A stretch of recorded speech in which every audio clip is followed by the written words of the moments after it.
How to transfer PEPE from Binance to Bybit. Now, first of all, we need to get the withdrawal address of the PEPE token from our Bybit account. Now, first of all, log into your Bybit account and now tap on Assets. After that, tap on Deposit and now tap on Deposit Crypto.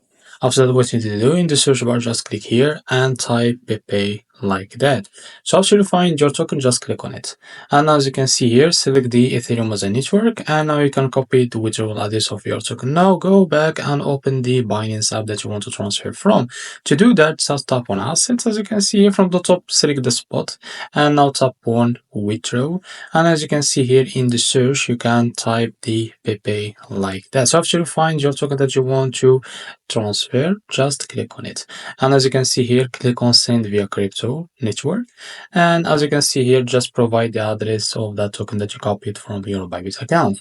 In the network, there is one only. This is Ethereum. And now type the amount that you want to transfer. As you can see here, you can now click on withdraw. In about a few seconds to a few minutes, you will be able to receive your token on your Bybit account. So this is how to transfer PEPE from Binance to Bybit. If you found this very helpful, please like and subscribe. See you next video.